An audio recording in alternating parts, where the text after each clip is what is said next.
ಅದು ಆ ಕನಸುಗಾರನೇ ದೊಡ್ಡ ಎಕ್ಸಾಂಪಲ್. ನಾನು ಒಬ್ಬ ಕನಸುಗಾರ ಆಗಕ್ಕೆ ಇಷ್ಟಪಡ್ತೀನಿ.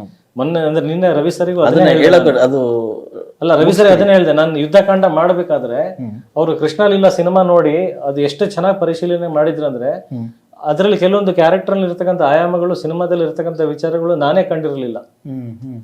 ಅವ್ರು ಯಾವತ್ತೋ ಒಂದಿನ ಕೃಷ್ಣಲೀಲಾ ಸಿನಿಮಾ ಕಲೆಕ್ಷನ್ಸ್ ಡೌನ್ ಆಗ್ತದೆ, ಅದಕ್ಕೆ ಸಿಗ್ಬೇಕಾಗಿರ್ತಕ್ಕಂಥ ಮನ್ನಣೆ ಸಿಗ್ಲಿಲ್ಲ ಅಂತ ಅನ್ಬಿಟ್ಟು ಅವರೇ ಫೋನ್ ಮಾಡಿದ್ರು. ಏನೋ ನಾನು ಹಿಂಗೆಲ್ಲ ಕೇಳಿ ಬರ್ತಾ ಇದೆ, ಸಿನಿಮಾ ಎಷ್ಟು ಚೆನ್ನಾಗಿದೆ ಅಂತ, ಯಾಕೆ ಈ ತರ ಹೋಗ್ತಾ ಇಲ್ಲ, ನಾನು ಎಲ್ಲ ಥಿಯೇಟರ್ನವ್ರಿಗೆ ವಿಚಾರಿಸಿದೆ, ಹಿಂಗೆ ಫುಲ್ ಆಗ್ಬೇಕಾಯ್ತು, ನಾನು ನಾಳೆ ಸಿನಿಮಾ ನೋಡ್ತೀನಿ ಅಂತ ತಾವಾಗೇ ಬಂದು ಸಿನಿಮಾ ನೋಡಿ ಅವತ್ತಿನ ದಿನ ಬಾ ಮನೆಗೆ ಬಾ ಅಂದ್ಬಿಟ್ಟು ನನ್ನ ಶಶಾಂಕ್ ಸರ್ನ ಎಲ್ಲ ಕರ್ಕೊಂಡು ಹೋಗಿ ಸಿನಿಮಾದ ರಿವ್ಯೂ ಮಾಡಿದ್ರು. ಅದರಿಂದ ಆಕ್ಚುಲಿ ಜನ ನಂಬಿ ಸಿನಿಮಾ ಸ್ಟಾರ್ಟ್ ಆದ್ರು, ನನ್ನ ಕಲೆಕ್ಷನ್ಸ್ ಇನ್ಕ್ರೀಸ್ ಆಯ್ತು. ನಾನು ರವಿ ಸರಿಗೂ ಅದನ್ನೇ ಹೇಳಿದೆ, ಯುದ್ಧಕಾಂಡ ನಾನು ಪ್ರೊಡ್ಯೂಸ್ ಮಾಡಕ್ಕೆ ಹೊರಟಾಗ ಫಸ್ಟ್ ಟೈಟ್ಲ್ ಇಟ್ಟಾಗ ಅವ್ರ ಮನೆಗೆ ಹೋದೆ. ನಾನು ಟೈಟ್ಲ್ ಇಟ್ಬಿಟ್ಟು ಫಸ್ಟ್ ಮನೆಗೆ ಹೋಗಿ, ಸರ್ ಹಿಂಗೆ ಟೈಟ್ಲ್ ಇಟ್ಟಿದ್ದೀನಿ ಸರ್, ನಿಮ್ಮ ಆಶೀರ್ವಾದ ಇರಬೇಕು ಅಂತ ಕೇಳ್ಕೊಂಡು ಸಿನಿಮಾ ಪ್ರಾರಂಭ ಮಾಡಿದ್ದು.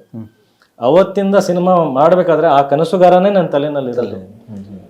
ಅಷ್ಟು ಕ್ರೇಜಿ ಆಗಿ ಒಂದು ಏಕಾಂಗಿ ಅಂತ ಸಿನಿಮಾ, ಅದು ಸಿನಿಮಾ ಫ್ಲಾಪ್ ಆಗಿರ್ಬೋದು. ಇವತ್ತಿಗೂ ಅವ್ರಿಗೆ ಒಂದು ಹೆಗ್ಗಳಿಕೆ. ಆ ಥರದ್ದೊಂದು ಸಿನಿಮಾ ಯಾರು ಪ್ರಯತ್ನ ಮಾಡಿಲ್ಲ, ಅದು ಯಾರು ಮಾಡದೇ ಇರೋಂಥ ವಿಚಾರಗಳು ನಾನು ಮಾಡಿದ್ದೀನಿ ಅನ್ನೋದು ಎಷ್ಟು ಹೆಮ್ಮೆ ಅವರಿಗಿದೆ ಅಂದ್ರೆ ಅದು ಇನ್ಸ್ಪೈರ್ ಆಗುತ್ತೆ ನಮಗೆ. ಸೇಮ್ ವೇ ಯುದ್ಧಕಾಂಡ ನಾನು ಕಮರ್ಷಿಯಲ್ ಬೆನಿಫಿಟ್ಸ್ ಅಲ್ಲ, ನಾನು ಒಂದು ಈ ಥರದ್ದೊಂದು ಸಿನಿಮಾ ಪ್ರಯತ್ನ ಮಾಡಿದ್ದೀನಿ, ಅದು ನನ್ನ ಹೆಗ್ಗಳಿಕೆ. ನಾನು ಏನು ಕೆಟ್ಟ ಕೆಲಸ ಮಾಡಕ್ ಹೋಗಿಲ್ಲ, ಕೆಟ್ಟ ಪ್ರಯತ್ನಗಳು ಮಾಡಿಲ್ಲ. ಕರೆಕ್ಟ್.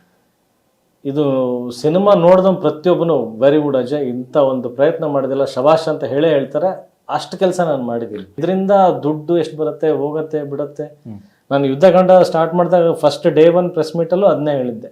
ನಾನು ಬಂದಾಗ ಏನೂ ಇರಲಿಲ್ಲ, ಇವತ್ತು ಸಿನಿಮಾ ಎರಡನೇ ಸಿನಿಮಾ ಪ್ರೊಡ್ಯೂಸ್ ಮಾಡ್ತಾ ಇದ್ದೀನಿ. ದುಡ್ಡು ಸೆಕೆಂಡ್ರಿ, ನನಗೆ ಅಷ್ಟು ಜನ ಸಂಪಾದನೆ ಮಾಡಿದ್ದೀನಿ, ನಂಬಿಕೆ ಸಂಪಾದನೆ ಮಾಡಿದ್ದೀನಿ. ನಾಳೆ ನನಗೆ ಯಾವನು ಬೀದಿಗೂ ಅಂತೂ ಹೋಗಿ ಬಿಡಲ್ಲ ಸರ್, ಅಷ್ಟು ಜನ ಇದ್ದಾರೆ ನನ್ನ ಹತ್ರ. ಅಷ್ಟು ಸಾಕಲ್ವಾ, ಇನ್ನೇನು ಬೇಕು? ಯಾಕಂದ್ರೆ ಒಂದಷ್ಟು ಈ ಅದೇ ಹೇಳಿದ್ದು ಆಗ್ಲೇ, ಈಗ ಜಮಾನ ಹೇಗಿದೆ, ಸೋಷಿಯಲ್ ಮೀಡಿಯಾ ಜಮಾನ. ನೀವೇನೇ ಹೇಳಿರ್ತೀರ ಅದು ಇನ್ನೇನೋ ಆಗಿರುತ್ತೆ, ಅದು ಬೇರೆ ನೋಡೋ ಅಷ್ಟೊತ್ತಿಗೆ ಬೇರೆ ತಿರುಗಿ ಪಡ್ಕೊಂಡಿರಲ್ಲ. ಇದು ಏನು ಹೇಳ್ದೇನೆ ಆಗ್ಬಿಟ್ಟಿದೆ, ಹಂಗಾಗ್ಬಿಟ್ಟಿದೆ. ನಿಜ 100% ಇದು.